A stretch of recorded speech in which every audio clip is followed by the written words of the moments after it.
우리의 삶은 현재만 있는 것은 아닙니다. 과거, 현재, 미래 이것을 다 합쳐서 우리의 삶이 됩니다. 그래서 우리는 신약 시대를 살아가고 있지만 구약에 일어난 사건 중에 특별히 이스라엘 백성들이 출애굽한 그 과정, 과거는 무엇일까요? 홍해를 건너기 전 애굽에서 노예 생활하던 그런 시절, 그리고 지금 현재는 그것이 어느 곳인지 한 번도 가보지는 않았지만 가나안을 향해서 열심히 이제 그것을 향해서 출발하는, 그쪽을 향해서 이제 전진하는 그런 과정. 이제 가나안에서 삶은 하나님의 말씀을 통해서 듣고는 있지만 어떤 삶일지도 모르지만 그것의 삶은 하나님이 함께 계시는 적과 꿀이 흐르는 그런 땅입니다. 그래서 우리의 삶이 아무리 우리가 부인해도 과거와 현재와 미래를 이거를 부인할 수가 없습니다. 과거에 치우쳐서 살아갈 수도 없고 현재만이 모든 것이 그냥 살아갈 수도 없고 어떤 미래만 있다고 해서 미래만 다 떼어서 말씀할 수가 없죠. 이 가나안을 앞둔 이스라엘 백성들이 과거의 그 애굽에서의 삶, 애굽에서의 노예 삶으로 돌아갈 수는 없습니다. 여러분, 근데 성경에 보면 우리는 특이한 점을 발견하게 되는데 이스라엘 백성들이 광야 생활 40년 동안 여러 번 이스라엘 백성들 자신이 모세 또는 하나님께 불평합니다. 애굽에서 종살이 할 때가 좋았는데 그때는 오히려 또 수많은 채소를 먹고 고기를 먹었는데 우리가 고깃가마 옆에 있었는데 뭘 그렇게 먹었겠어요. 노예가 고깃가마 옆에서 얼마나 고기를 먹었겠습니까? 근데 늘 그들은 그렇게 이야기하죠. 그 애굽에서 형편없는 생활을 동경합니다. 그때가 좋았는데. 여러분, 자유가 없는 노예 삶이 얼마나 행복하겠어요. 근데 그때를 잊지 못하고 그때를 과거를 끊지 못하고 살아가고 있습니다. 여러분, 그래서 오늘 사도 바울은 주님을 만나기 전 그리고 현재 미래의 삶에 대해서 우리에게 말씀합니다. 그 삶은 어떤 삶일까? 과거를 아직까지 끊지 못해서 그것을 동경하고 살아가고 있는 그런 삶은 아닌 것인지, 여러분, 그럼에도 불구하고 이전의 삶을 그리워하는 성도가 참으로 많다는 사실입니다. 그것은 과거의 자신의 삶과 하나님의 은혜, 이것을 잘 몰라서 그렇죠. 깨닫지 못해서 그렇습니다. 여러분, 하나님을 만나고 나서 예수 그리스도를 영접하고 난 이후에 내 안에서 벌어진 그 긍정적인 변화, 이거를 경험하지 못했기 때문에 과거를 자꾸 회귀하고자 하는 그런 마음이 있는 겁니다. 그때가 좋았는데. 여러분, 또 과거로 돌아갈 수 없다는 걸 미리 알기 때문에 교회 안으로 들어오지 못하는 사람들도 많이 있더라고요. 친구들 중에도 대화를 해보면 현재의 삶이 꽤 익숙하고 좋은데 이거를 끊고 예수 믿으면 끊어야 될 게 너무 많은 거예요. 그래서 그것 때문에 부담감으로 교회 올 수가 없다는 이야기를 합니다. 여러분, 우리는 예수 그리스도를 영접하기 전, 하나님을 믿기 이전과 믿은 생활 한 이후에 우리의 삶, 또 현재의 삶, 미래의 삶, 이거를 정확하게 알아야 됩니다. 우리의 과거는 어땠을까요? 사람들이 돌아가고 싶어하는 그 과거의 삶이 그렇게 바람직하지 않습니다. 그 삶은 정말 끔찍한 삶이었다고 성경은 우리에게 말씀해요. 그래서 오늘 2장 1절에 그는 허물과 죄로 죽었던, 여러분, 우리는 어떤 인생들이었냐? 허물과 죄로 죽었던 사람들이에요. 여러분, 우리는 지금 현재 믿지 않는 사람들이 그 삶이 화려하고 바람직하다 이렇게 볼 수가 없어요. 왜 그런 줄 아십니까? 성경은 정의 내리고 있는 거예요. 과거의 우리의 삶은 어땠냐? 허물과 죄로 죽었어요. 생물학적으로는 살아있어요. 활동하고 밥을 먹고 생각하고 사고하고 이성적으로 판단하고 사람들하고 비즈니스하고 사업도 하고 직장생활도 하고 다양한 일을 다 합니다. 내가 왜 죽었습니까? 물을 수 있을 거예요. 근데 영적으로는 죽어 있어요. 생물학적으로는 살아있지만 영적으로는 죽어 있다는 사실이에요. 이걸 우리는 잘 생각해야 됩니다. 그러니까 예수 그리스도를 만나기 전에 그 이전에 우리의 삶은 어떤 상태냐? 사망한 상태예요. 아니면 뇌사 상태, 식물인간 상태. 뇌사와 식물인간은 조금 다르더라고요, 의학적으로. 하지만 뭡니까? 사람으로서 어떤 역할도 못하고 있는 거예요. 왜 식물인간이겠어요? 나무나 풀이 어떤 감정 표현을 합니까? 아니면 커뮤니케이션, 소통이 됩니까? 대화가 됩니까? 아무것도 안 되는 거예요. 그래서 식물인간이다. 내가 이미 사망한 상태다. 이렇게 이야기를 하는 거죠. 살아있지만 딱한 상태 아니겠습니까? 근데 성경은 분명히 말씀하는 게 뭐냐? 우리가 사망 상태인데 그 원인이 뭐냐? 이유가 뭐냐? 그거는 허물과 죄 때문에 그렇대요. 허물과 죄 때문에 우리가 죽어 있었다는 겁니다. 여러분, 근데 그때가 그리워 보여요? 그때가 동경합니까? 그때로 회귀하고 싶어요? 돌아가고 싶습니까? 여러분, 이건 또한 어떤 이야기냐? 역으로 지금 주님 안에 없는 사람들은 다 죽어 있는 상태예요. 여러분, 내 가족이다, 형제, 자매다, 뭐 이렇게 생각하실 일이 아니에요. 저 사람은 영적으로 사망한 상태다. 내가 불쌍히 접근해야 됩니다. 어떻게 하실 거예요? 여러분, 과거에 우리가 어떤 상태였는지 이거를 우리는 속히 깨달아야 돼요. 과거나 현재나 미래나 별 차이가 없는 것 같은 거, 이거는 굉장히 위험한 거예요. 그렇게 살아가면 기쁨이 사라지죠. 여러분, 중요한 사실은 무엇이냐? 죽은 자는 아무것도 할 수 없다는 거예요. 무엇을 할 수 있겠어요? 영적으로 죽어 있는 자가 무엇을 할 수 있겠어요? 근데 영적으로 죽었으나 육적으로는 아주 활동적입니다. 에너지가 넘칠 수는 있어요. 그래서 2절에 말씀합니다. 그때 너희는, 그러니까 허물과 죄로 죽어 있었던 그 과거의 삶을 이야기하는 거예요. 그때 너희는 그 가운데서 행하여 이 세상에서 그냥 자기가 그냥 잘난 줄 알고 교만한 마음을 가지고 주님께 나와야 된다는 생각을 전혀 갖지 못하고 그냥 살아왔어요. 직장 살아면서 월급 따박따박 타왔고, 그래서 생활을 했고 자녀를 낳고 그냥 다복하고 행복해요. 더 이상 필요한 게 없어요.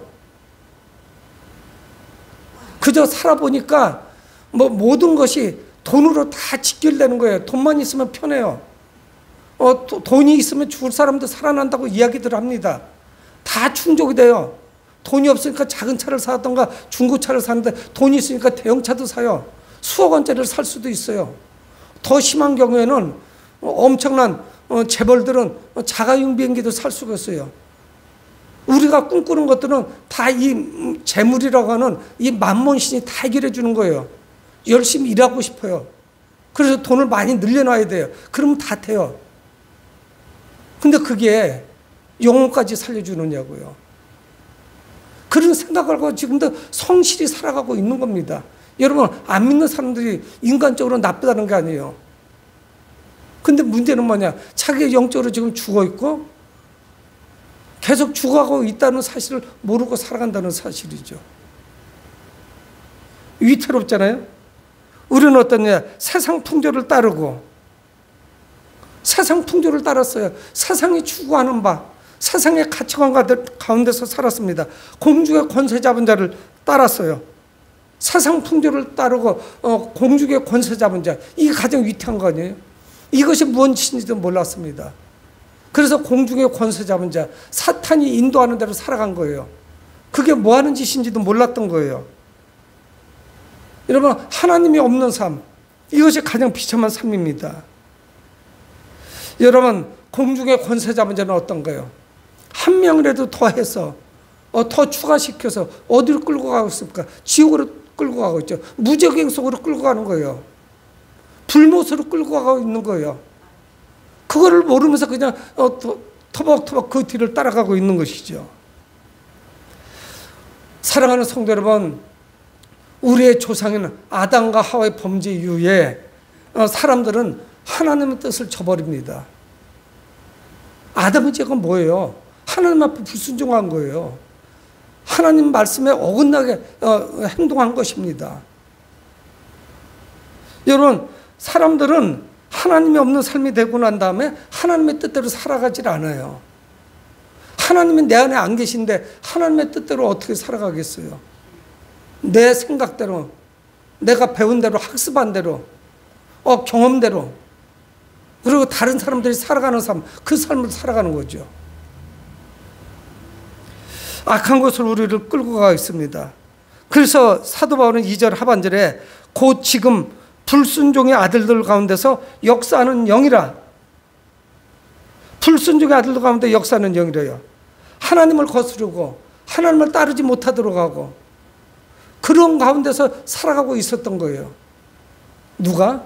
우리가 믿기 전에, 우리의 믿기 전이었고 지금 믿지 않는 사람들, 그런 삶을 살았다는 거예요. 하나님을 거슬렀습니다. 그래서 3절에도 전에는 우리도 다 그 가운데서 우리 육체의 욕심을 따라 지내며, 이거는 누구도 부인할 수가 없어요. 육체의 욕심을 따라 살았습니다. 육체의 욕심을 따라 살았어요. 그걸 따라갔어요. 그것을 벗어날 수가 없었어요. 모든 범주가 그 안에 있어요. 그래서 육체와 마음이 원하는 것을 하여 다른 이들과 같이 본질상 뭐였어요? 우리는 진노의 자녀. 아무리 위대한 사람이라고 해도, 아무리 위대한 성인이라고 해도 우리는 본질상 누구였느냐? 주님을 믿기 전에는 진노의 자녀예요. 누구도 할 것 없이 한 사람도 빠지지 않고 아담과 하와의 후손들은 다 본질상 진노의 자녀예요. 그래서 성경 뭐라고요? 너는 진노의 자녀다 이렇게 말씀하잖아요. 본질상 그렇다는 거예요. 이거를 벗어날 수가 없습니다. 왜? 우리 육체의 욕심을 따라갔고 육체의 소욕대로 살았어요. 세상이 이끄는 대로 사는 거예요. 그리고 하나님의 말씀을 귀 막은 거예요. 그 말씀을 귀담아 듣지 않았던 거예요. 여러분, 하나님의 은혜를 떠난 사람은 하나님의 진노의 대상일 뿐이에요. 그 다른 어떤 고상한 말로 그 사람을 표현할 수가 없어요. 정의 내릴 수가 없습니다. 이 사람에 대해서 이렇쿵저렇쿵 다양한 이야기를 할 수 있지만 기본은 뭐냐? 본질적으로는 이 사람은 진노의 자녀다. 하나님의 자녀가 아니다. 미래가 없다. 이렇게밖에 말씀을 드릴 수밖에 없어요. 그 외에는 다 구구한 불필요한 설명들을 주고 하는 거예요. 아, 이 사람은 키가 크다, 작다. 뭐 이런 거, 외형적인 거. 많이 배웠다, 못 배웠다. 이런 이야기하겠지. 직업이 뭐다. 집은 어느 곳에 살고 있다. 이거밖에 더 이야기하겠어요? 여러분, 이 세상은 죄와 사탄의 강력한 영향력에 그 지배를 받고 있습니다. 공중의 권세 잡은 자, 하늘로부터 쫓겨난 자가 공중의 권세 잡은 자예요. 그리고 우리를 지배하고 있는 거예요. 영향력을 미치고 있습니다. 그래서 그 영향력은 이 세상 곳곳에 있는 거예요. 그 악한 영들이. 심한 경우는 교회 안에도 있을 수 있죠. 위태하기 짝이 없습니다. 여러분, 이 사탄은 우리를 흔들어 놔요. 사탄이라는 이름이 뭐냐? 참소하는 자. 하나님 앞에서 우리를 비난해요. 그리고 우리를 흔들어 놓죠. 그래서 저주 아래서 빠져나가지 못하도록 해요. 위험하기 짝이 없어요. 여러분, 그래서 우리는 과거에 소망 없었던 우리의 모습을 바라보면서 믿음으로 주님께 나가야 됩니다. 그분과 동행해야 돼요. 그분으로 떨어져 나온다는 것이 얼마나 끔찍한 것인지 과거로 회귀되는 거예요. 여러분, 그걸 동경할 수 있어요? 아니, 하나님께서 가나안 땅을 주신다는데 그 애굽 땅에 노예 생활하던 것이 얼마나 그것이 그리워서 얼마나 좋은 것이라 그쪽으로 가겠어요. 그쪽을 향해서 치를 떨어야죠. 그러나 하나님께서 우리의 삶에 개입하십니다. 주님께서 우리의 삶에 개입하셨어요. 그래서 4절에 긍휼이 풍성하신 하나님이 우리를 사랑하신 그 큰 사랑을 인하여, 긍휼이 풍성하신 하나님께서 우리를 사랑하셨다는 거예요. 여러분, 우리는 스스로를 구원할 수 있는 능력이 전혀 없습니다. 그래서 사람들은 그들 시각으로 세우는 것이 있어요. 그게 뭐예요? 다 도덕이에요. 윤리예요. 선한 삶이에요. 사람이 착하게 살면 된다는 거예요. 그렇게 살면 마일리지가 잘 많이 쌓여가지고 우리는 좋은 사람이 된다는 거예요. 좋은 곳에 갈 수 있다는 거예요. 여러분, 간혹가다 어떤 기사나 이런 걸 인터뷰를 하면은 믿지 않는 사람들일 것 같기는 해요. 이렇게 젊은 사람들이 나쁜 사람한테 어떤 사고사를 당하던가 선한 일을 하다가 이렇게 세상을 떠났다던가 하면은 막 거기에 이렇게 인터뷰를 하는 사람들이 이야기합니다. 이 사람은 선했던 사람이었고 정말 의로웠던 사람이었고 착한 사람이었기 때문에, 젊은 사람이었기 때문에 죄질 틈이 없었죠. 그래서 아마 좋은 곳에 갔을 거예요. 좋은 곳에 가시기를 소망합니다. 이렇게 이야기들 합니다. 여러분, 그렇게 우리가 빌어준다고 좋은 곳에 갈까요? 성경에 말씀하시는 하나님의 나라를 갈 수 있을까요? 여러분, 우리는 구원받을 소망이 하나도 없어요. 무엇을 해도, 어떤 선한 행동을 해도 가능성이 제로입니다. 근데 하나님이 우리를 구원하신 것은 하나님의 무조건적인 사랑이에요.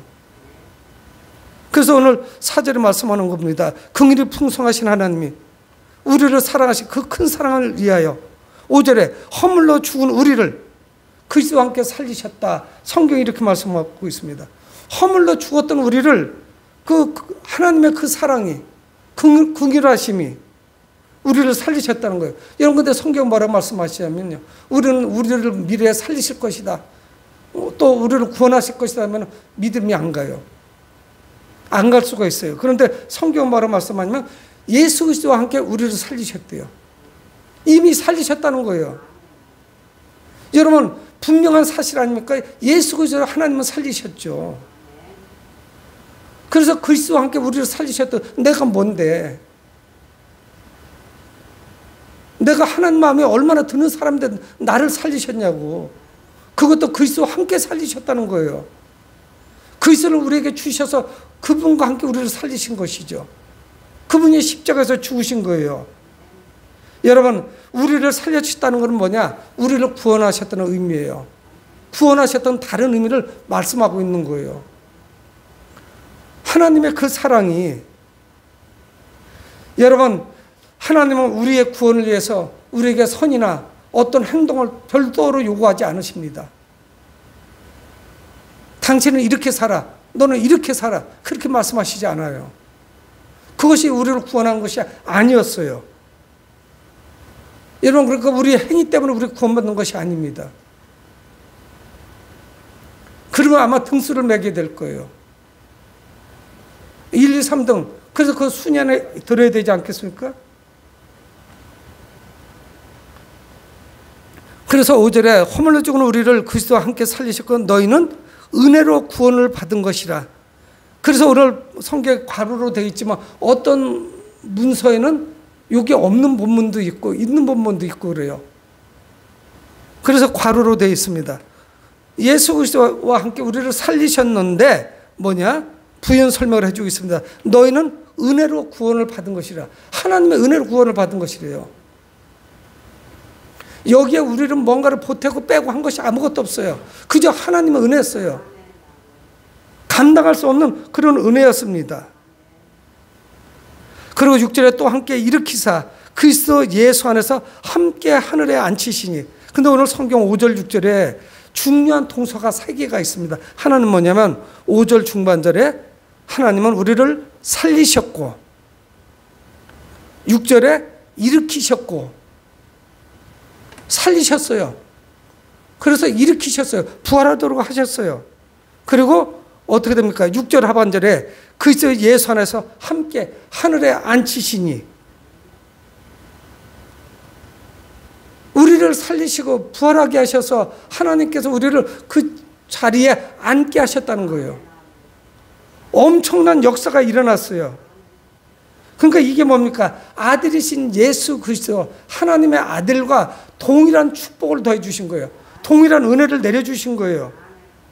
죄인인 우리가 예수 그리스도와 함께 살아있다는 거예요. 동행하고 있다는 거예요. 과거와 현재와 미래가 똑같아요. 과거에는 우리는 본질상 진노의 자녀였는데 하나님께서 개입하시니까 주님께서 이 땅에 오시니까 놀란 역사가 나타났어요. 그래서 우리를 살리셨습니다. 우리를 일으키 세우셨어요. 그리고 우리를 하늘에 앉히시는 거예요. 여러분, 진노의 자녀하고는 이건 기본적으로 다르잖아요. 사탄이 우리에게 주는 선물하고는 전혀 다르잖아요. 우리의 구원은 전적으로 하나님의 은혜였습니다. 하나님의 은혜가 아니고는 우리는 구원받을 수가 없죠. 여러분, 하나님께서 우리를 구원하신 특별한 이유가 있습니다. 그냥 우리가 구원받아서 천국에만 들어가는 이것 때문에 우리를 구원해 주신 것이 아니었어요. 특별한 이유가 있어요. 여러분, 이 구원이 어떻게 이루어집니까? 예수 그리스도께서 십자가에서 희생하심으로 구원받은 거죠.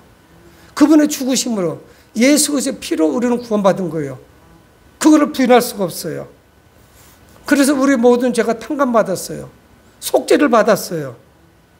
그래서 7절에 말씀합니다. 이는 그리스도 예수 안에서 우리에게 자비하심으로써 그 은혜의 지극히 풍성함을 오는 여러 세대에 나타내려 합니다. 우리를 왜 구원하셨느냐? 왜 은혜를 베풀어 주셨느냐? 그리스도 예수 안에서 하나님의 그 은혜의 풍성함으로, 풍성한 그 은혜로, 예수님 안에서 그 풍성한 그 은혜로 우리를 어떻게 한다? 7절 하반절에 여러 세대에 그 구원을, 복음을 전하도록 우리를 세우신 거라는 거예요. 하나님의 목적은 하나예요. 우리를 구원하시는 목적이 그 구원의 복음을 여러 세대에, 후대들에게 전하도록 우리를 구원하셨다는 거예요. 우리를 구원하지 않으면 누구도 전할 수가 없으니까. 여러분, 우리는 놀라운 사람들입니다. 본질상 진노의 자녀였는데 죽을 수밖에 없었어요.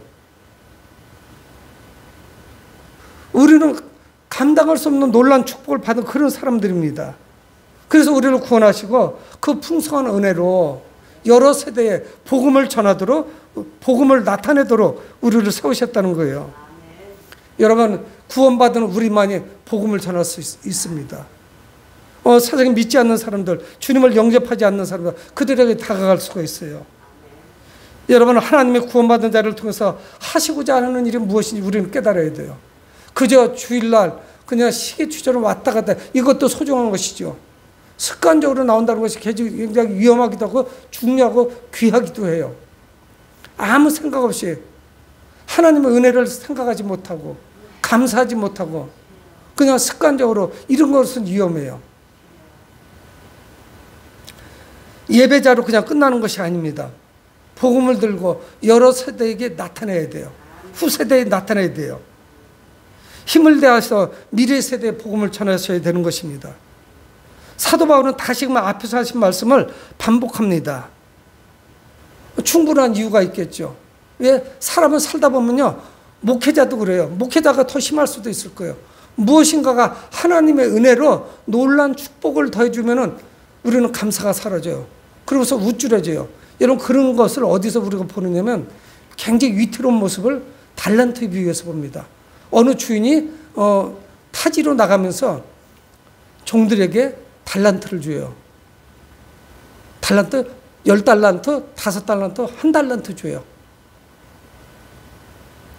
주인이 다시 돌아왔을 때 놀라운 셈법이 있습니다. 10달란트 받은 자를 보니까 계산하는데, 회계를 하는데 10달란트를 남겼어요. 5달란트 받은 자는 가지고 와서 주인에게 다 내놓습니다. 몇 달란트가 받더니 5달란트예요. 이러면 1달란트 받은 자, 그 자는 땅에다 묻어뒀어요. 그래서 이런저런 핑계를 댑니다. 1달란트를 가지고 괜히 제가 잘못했다가 이것까지 손실을 볼까봐 그래서 땅에 묻어뒀다가 나 혼자만 알고 있다가 캐내온 겁니다. 이렇게 하죠. 앞에 10달란트 남긴 자, 5달란트 남긴 자, 이들은 하나님의 주님의 축복이 있었는데 1달란트를 묻어뒀던 자에게는 아무것도 없어요. 제로잖아요. 저주를 받죠. 여러분, 여기서 우리는 잘 보셔야 돼요. 첫째 포인트는 뭐냐?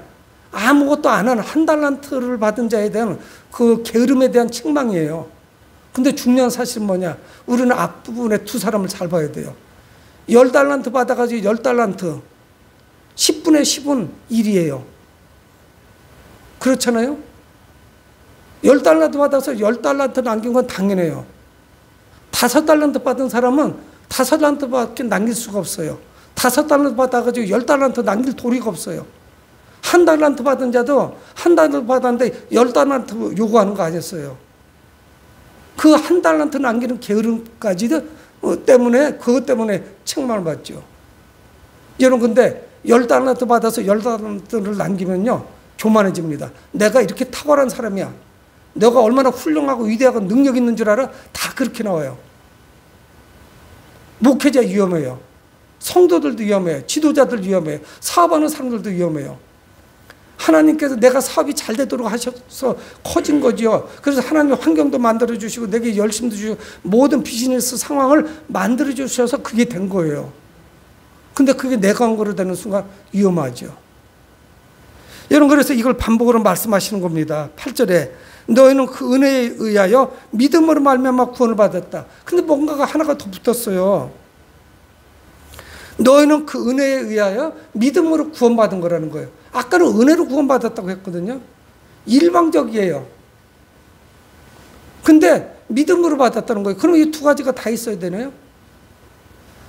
근데 내 믿음은 그 구원받는 필요 조건 중에 하나님의 은혜보다 부족해요. 여러분, 중요한 사실을 우리는 알아야 돼요. 그래서 계속 이어서 말씀합니다. 이것은 너에게서 난 것이 아니요 하나님의 선물이라. 여러분, 구원이 뭐라고요? 하나님의 은혜에 믿음으로 받은 것이 구원인데 마지막에는 뭐라고 말씀하냐? 이건 하나님의 선물이라는 거예요. 구원이 하나님의 선물인데 여러분, 중요한 사실은 뭐냐? 하나님께서 선물을 주실 때 우리는 두 손을 뻗은 것밖에 없어요. 그래서 받은 거예요. 여러분, 주세요 하고 손을 뻗는다고 해도 그분이 선물로 나에게 줄 의사가 없으면은 그건 받을 수 없는 거예요. 그건 내가 주세요 한 게 그게 대단한 게 아니에요. 그분이 주신 은혜, 그분이 주신 선물, 이게 중요한 거죠. 그분이 갑자기 선물을 주시기 때문에 우리는 두 손을 뻗어서 받은 거예요. 그게 믿음이라는 개념이에요. 하나님이 주시든지 말든지 선물이든지 아니든지 은혜든 상관없이 내가 믿음이 있어서 받은 거야. 그러면요, 자기의 우월감이 나타납니다. 그래서 성경은 사도 바울은 두 번 그래서 반복적으로 말씀하는 거예요. 하나님의 은혜에 의해 믿음으로 구원을 받았다. 여러분, 하나님의 은혜를, 하나님의 선물을 받으면 믿음은 필수적이에요. 그렇지만 하나님이 주시고자 하시는 그 은혜, 선물이 더 탁월한 은혜라는 것이에요. 누군가가 나를 전도해서 교회 나온 이 모든 과정 동안에 하나님께서 역사하신 겁니다. 그러므로 은혜는 하나님의 영역이고 믿음은 우리의 영역이에요. 그 믿음조차도 하나님이 도와주셔야만 믿음을 간직할 수가 있다고요. 믿음은 하나님의 은혜보다 더 필수적인 조건은 아니라는 것을 우리는 깨달아야 돼요. 첫째는 뭐냐? 하나님의 은혜요, 선물이라는 사실이에요.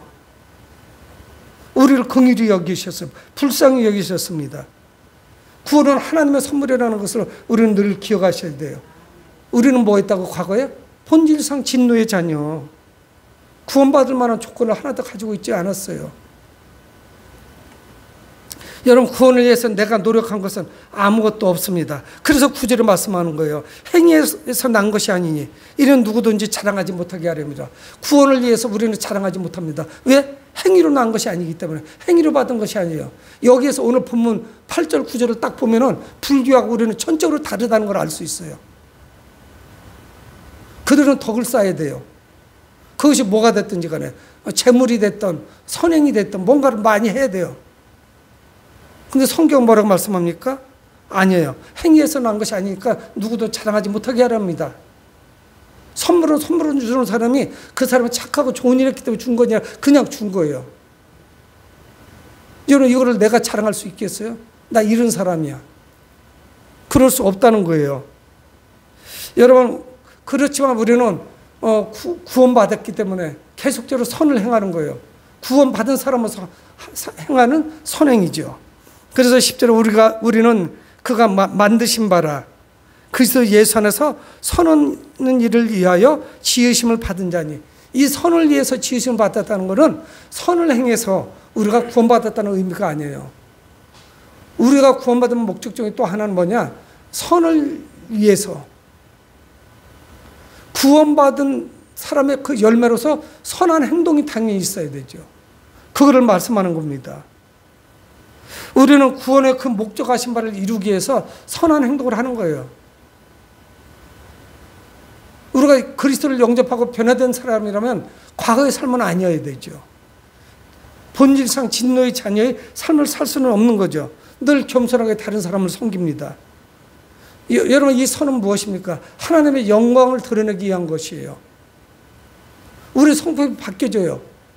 그래서 선이 자연스럽게 그 사람 가운데서 충만하니까 흘러나오는 것이에요. 뭐 의도적으로 의식하고 그래서 선을 행하려고 노력하는 게 아니에요.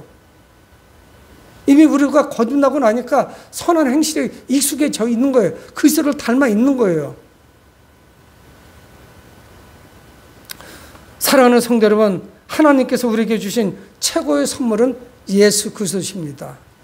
하나님의 그 긍휼하심, 그 하나님의 그 큰 사랑, 오늘 성경에서 말씀하시는 것 같이 그 큰 사랑으로 우리는 그 구원을 선물로 받았어요. 그게 하나님의 은혜였어요.